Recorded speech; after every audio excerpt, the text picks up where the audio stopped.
നമസ്കാരം. ഇന്നത്തെ village edition വാർത്തകളിലേക്ക് സ്വാഗതം. ദ്വിദിന സന്ദർശനത്തിനായി പ്രധാനമന്ത്രി നരേന്ദ്രമോദി പോളണ്ടിലേക്ക് പുറപ്പെട്ടു. 45 വർഷത്തിനിടെ ആ രാജ്യം സന്ദർശിക്കുന്ന ആദ്യ ഇന്ത്യൻ പ്രധാനമന്ത്രിയാണ് മോദി.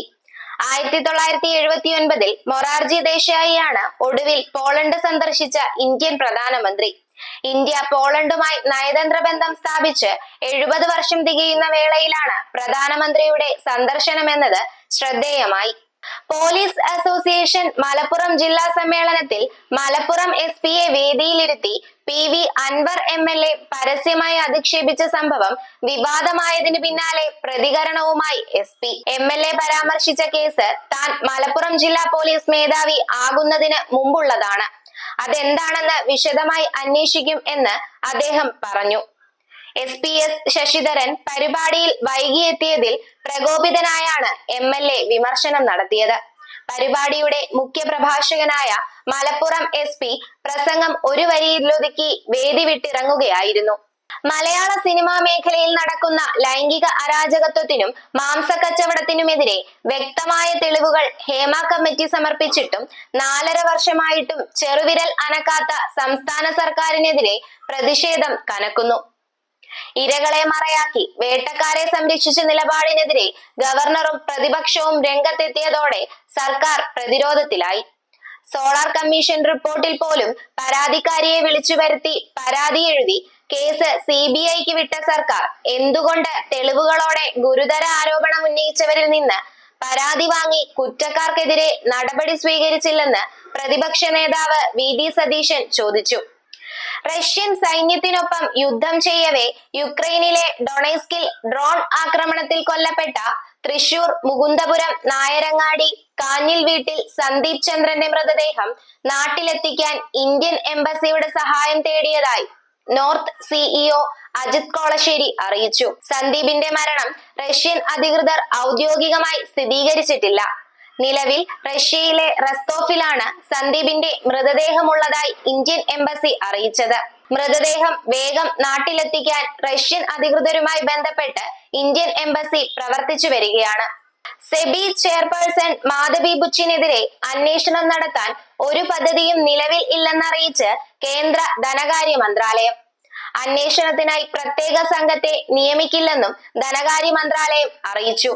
ഇന്ത്യൻ ഓഹരി വിപണിയെ നിയന്ത്രിക്കുന്ന സ്ഥാപനമായ securities and exchange board of ഇന്ത്യയുടെ ചെയർപേഴ്സൺ മാധവി പുരി ബുച്ചിനും ഭർത്താവിനും അദാനി ഗ്രൂപ്പിന്റെ വിദേശ രഹസ്യ കമ്പനികളിൽ നിക്ഷേപമുണ്ടെന്ന വെളിപ്പെടുത്തലുമായി ഹിൻഡൻബർഗ് റിസർച്ചാണ് രംഗത്തെത്തിയത്. വയനാട് ദുരന്തത്തിന്റെ പശ്ചാത്തലത്തിൽ ഒഴിവാക്കിയത് സർക്കാർ നടത്തുന്ന ഓണം വാരാഘോഷ പരിപാടികൾ മാത്രമാണെന്ന് മുഖ്യമന്ത്രി പിണറായി വിജയൻ. സർക്കാർ ആഭിമുഖ്യത്തിലുള്ള ആഘോഷങ്ങൾ മാത്രമാണ് ഒഴിവാക്കിയിരിക്കുന്നത്. ബാക്കി എല്ലാ കാര്യങ്ങളും മുറ പോലെ നടക്കും. കച്ചവടക്കാരും കലാകാരന്മാരും ആശങ്കപ്പെടേണ്ടതില്ലെന്നും മുഖ്യമന്ത്രി പറഞ്ഞു. രാജ്യസഭാ തെരഞ്ഞെടുപ്പിൽ കേന്ദ്രമന്ത്രി ജോർജ് കുര്യൻ മധ്യപ്രദേശിൽ നിന്ന് മത്സരിക്കും. ലോക്സഭാ തെരഞ്ഞെടുപ്പിൽ തൃശൂരിൽ നിന്ന് വിജയിച്ച സുരേഷ് ഗോപിയെ കൂടാതെ ജോർജ് കുര്യനും കേരളത്തിൽ നിന്നും കേന്ദ്രമന്ത്രിസഭയിൽ അംഗമായിരുന്നു.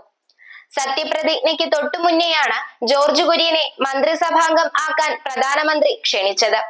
ഫിഷറീസ്, മൃഗസംരക്ഷണം, ക്ഷീര, ന്യൂനപക്ഷകാര്യ വകുപ്പുകളുടെ സഹമന്ത്രി സ്ഥാനമാണ് അദ്ദേഹം വഹിക്കുന്നത്.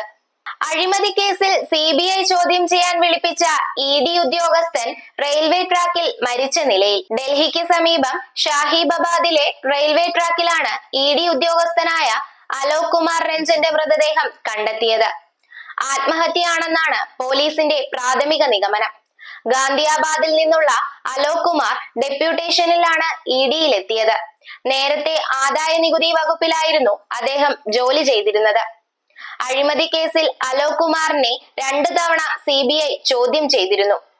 സാമ്പത്തിക പ്രതിസന്ധിയും നിയമപ്രശ്നങ്ങളും അലട്ടുന്ന എഡ്യൂടെക് കമ്പനിയായ ബൈജൂസിലെ പ്രശ്നങ്ങളെല്ലാം അവസാനിക്കുമെന്ന് സ്ഥാപകനും CEOയുമായ ബൈജു രവീന്ദ്രൻ. കമ്പനി തിരിച്ചുവരവിന് ഒരുങ്ങുകയാണെന്നും ഇതിന് നിക്ഷേപകരുടെ പിന്തുണയുണ്ടെന്നും ജീവനക്കാർക്ക് എഴുതിയ കത്തിൽ ബൈജു ഉറപ്പു നൽകിയതായി ദേശീയ മാധ്യമങ്ങൾ റിപ്പോർട്ട് ചെയ്യുന്നു. ചെലവ് കുറഞ്ഞ വ്യക്തിഗത അനുഭവങ്ങൾ നൽകാൻ കഴിയുന്ന നിർമ്മിത ബുദ്ധിയിൽ അധിഷ്ഠിതമായ പുതിയ എഡ്യൂക്കേഷണൽ പ്ലാറ്റ്ഫോം ബൈജൂസ് അധികം വൈകാതെ ലോഞ്ച് ചെയ്യുമെന്നും കത്തിൽ പറയുന്നു. കാട്ടാക്കട ചാക്കുകളിൽ സൂക്ഷിച്ച 226 കുപ്പി ഇന്ത്യൻ വിദേശ നിർമ്മിത മദ്യവും നിരോധിത പുകയില ഉൽപ്പന്നങ്ങളും സംഭരിച്ച പ്രതികളെ പോലീസ് അറസ്റ്റ് ചെയ്തു. വീരണക്കാവ് കുഴക്കാട് പുന്നമൂട് ലക്ഷം വീട്ടിൽ വിഷ്ണു എന്ന അരുൺ സുരേഷ്, ആലമുക്ക് പുതുക്കോണം ഇടപ്പഴഞ്ഞി അഭിലാഷ് ഭവനിൽ വിനീത് എന്ന അഭിലാഷ് എന്നിവരെയാണ് Kattakkada DYSP Shibu, SHO Mridulkumar, SI Manoj, grade SIമാരായ Mohanan, Lal, Sunilkumar, Anitha, civil police officer Sajith എന്നിവർ ചേർന്ന് പിടികൂടിയത്. പ്രമോഷൻ അട്ടിമറിച്ച് വർക്ക് അറേഞ്ച്മെന്റിന്റെ ഭാഗമായി ജീവനക്കാരെ മാറ്റി നിയമിച്ച വാട്ടർ അതോറിറ്റി അരുവിക്കര എക്സിക്യൂട്ടീവ് എഞ്ചിനീയറുടെ നടപടിക്കെതിരെ എംപ്ലോയീസ് യൂണിയൻ സൗത്ത് ജില്ലാ കമ്മിറ്റിയുടെ നേതൃത്വത്തിൽ 5 ദിവസമായി നടത്തി വന്ന സമരം ഒത്തുതീർപ്പായി. സ്ഥലം മാറ്റ ഉത്തരവ് പിൻവലിക്കാമെന്ന എക്സിക്യൂട്ടീവ് എഞ്ചിനീയറുടെ ഉറപ്പിനെ തുടർന്നാണ് സമരം അവസാനിപ്പിച്ചത്. രാജ്യത്ത് ഗുണപ്രദമായ സാമൂഹിക സാമ്പത്തിക ക്ഷേമ പദ്ധതികൾ പ്രായോഗികമായി നടപ്പാക്കണമെങ്കിൽ ജാതി സെൻസസ് നടപ്പിലാക്കിയേ തീരൂ എന്ന് ശശി തരൂർ MP പറഞ്ഞു.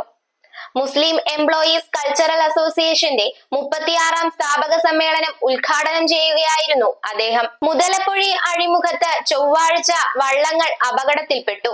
മണിക്കൂറുകളുടെ വ്യത്യാസത്തിൽ 3 വള്ളങ്ങളാണ് കടലിൽ കീഴ്മേൽ മറിഞ്ഞത്. 11 തൊഴിലാളികൾ അപകടത്തിൽപ്പെട്ടു. നിരവധി പേർക്ക് പരിക്കേറ്റു. ശക്തമായ തിരയടിയിലാണ് അപകടങ്ങൾ ഉണ്ടായത്. തൊഴിലാളികളെല്ലാം രക്ഷപ്പെട്ട ആശ്വാസത്തിലാണ് തീരവാസികൾ. എന്നാൽ വലിയ രീതിയിൽ സാമ്പത്തിക നഷ്ടം സംഭവിച്ചിട്ടുണ്ട്. ഇതോടെ വാർത്തകൾ അവസാനിച്ചു. നന്ദി, നമസ്കാരം.